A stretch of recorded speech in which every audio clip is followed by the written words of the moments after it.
back to Barnstable this morning, just about 20 minutes toward the top of the hour on this Monday morning. And joining me live on the phone, I welcome our energy coordinator, Richard Elrick. Richard, good morning. Good morning, Sarah. How are you this gray, cold day? I'm doing okay. I'm doing okay. It's definitely a little chilly out there, but you know, that's the time of year, right? We've been blessed with some warm weather, so it's good. We're getting some cold going on out there. I think so, and it looks like we're going to miss some snow this time around as well, but lots of snow for ski country. That's right, and that's fine. They can keep it. We'll keep with the rain down here. So, Richard, I want to talk. I know we've been talking about this a bunch with several of our guests, but I think it's important to get the word out for people that in terms of changes at the transfer station in January, we're going to have some single-stream recycling coming to Barnstable. Yeah, it's very exciting, actually. There's a couple of big changes that we do want to keep talking about as we lead into the new year. Single stream is certainly one of the significant changes. No longer will people have to go through all of the recyclables and sort them out and put them in different containers. Now, when residents go to the transfer station, they can combine all of their recyclables together and combine them in a single stream, as it were, and throw them out in the same container when they get to the transfer station. I think a lot of people who are familiar with going to the transfer station, you know, it can be very challenging up there, particularly at the recycling end. There are a lot of cars backing in and backing out, and we think by making it easier, more convenient, allowing people to combine all of their recyclables together, people will recycle more. It'll be more efficient at the transfer station, and I think generally all around it'll be a much better, much of an improvement. Absolutely. When we talk about being able to combine all of the recyclables, I think it's important to note there are some things that we don't want to put in that recycling bin. I think it might be tempting to throw just everything that you might think is recyclable into the single stream, but there are some things that aren't allowed. So can you tell me a little bit about perhaps what might still be separated and what you don't want to put in that recycling bin?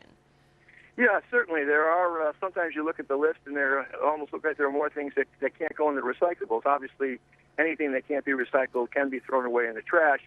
But corrugated cardboard, for example, is one of the most important things that we want to keep out of the recycling single-stream process. At this point, corrugated cardboard has quite a bit of value, so we're going to continue to separate that out.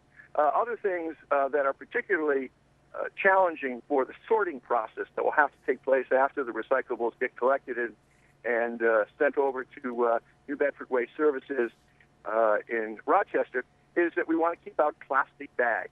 In particular, plastic bags pose a challenge for the sorting machines. Believe it or not, they seem flimsy, but they're the one material that gets caught up in the gears and in the sorting machine and actually can break it down. So they're not allowed as well.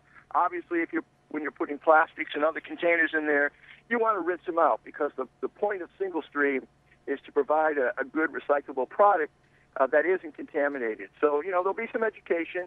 As we move forward with this program, we'll do outreach to residents. We'll talk to them about the kinds of things they can do to enhance their recycling efforts and things of that nature. The other point I wanted to make, too, on the transfer station, and you're probably going to get around to it, but we are now, for the first time, going to be requiring a sticker, a recycling-only sticker. We do have a lot of residents, obviously, who recycle only, and unfortunately, there are a lot of, what we found anyway, is that there are a number of folks who are not residents who are using our transfer station. And so while recycling is much less expensive to dispose of than trash, there's still a cost in the operations of the recycling program. So we do want to reserve it for residents and people who live in the town should be getting the benefit of it. So we will require a sticker for everybody who wants to use the transfer station. There is no cost.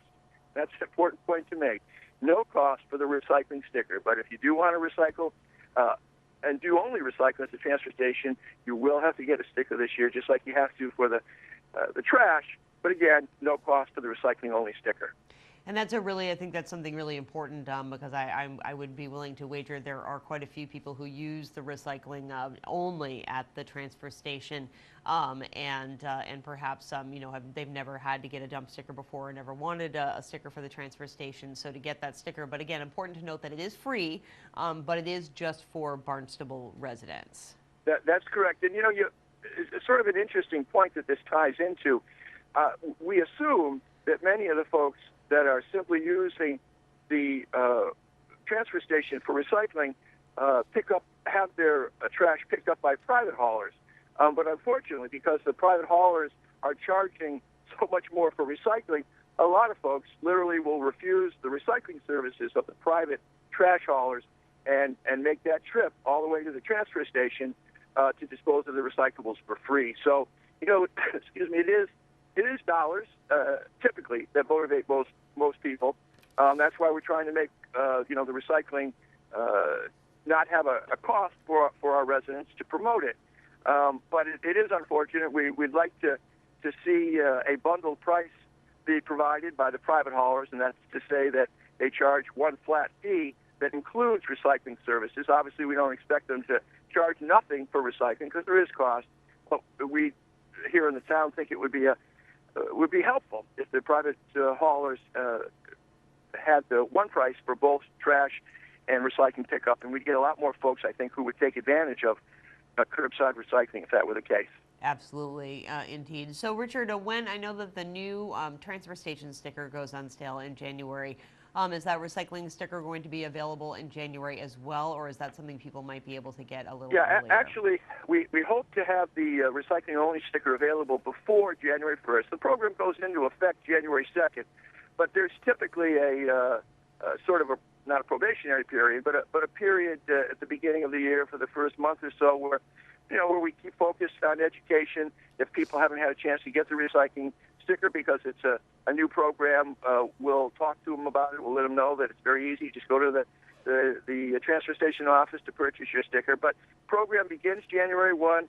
Stickers should begin being sold a little bit prior to that. And again, there'll be a period of time where, we're not going to be playing policemen. We're going to be playing teacher. So just sort of educating people about the benefits of single stream and the need to get a sticker. And we're not going to be, for the first few days or so, certainly not going to be turning anybody away, but just advising them that they need to go to the transfer station to collect their sticker. Sure. And Richard, if people have questions or, I guess, is there anything else at this point that you feel people should be aware of? I mean, it seems pretty straightforward. Single stream recycling is coming. Separate out your corrugated cardboard, get the sticker, etc. But is there anything else that people should be aware of when it comes to thinking about this change at the transfer station? Yeah, I think that's about it. I mean, we're going through, at this point, a planning process for the transfer station. Been a lot of discussion about perhaps reconfiguring it, for example, to put the trash compactors where the recycling drop-off is now. We think that if people have recycling before they get to the trash drop-off, they're more likely to do recycling. There are things of that nature that we're going to look at, as well as a couple of other things about the transfer station that might be able to be changed to make recycling and just the use of the transfer station more convenient and a little bit, hopefully a little bit less dangerous to drive around on a busy Saturday. Absolutely. Well, Richard, I thank you so much for taking time out of your busy schedules to talk with us here on the program, and we will check in with you again in a couple of weeks. All right. Sounds good, Sarah. Have a great day. Thanks, Talk to you Richard. later. You too. Bye-bye. Bye-bye. Richard Elrick, of course, is our energy coordinator here in the town of Barnstable, and transfer station changes occurring in less than a month, January 1st. Single stream recycling, you need a sticker, and we will continue to keep you informed about that as we get closer to that change.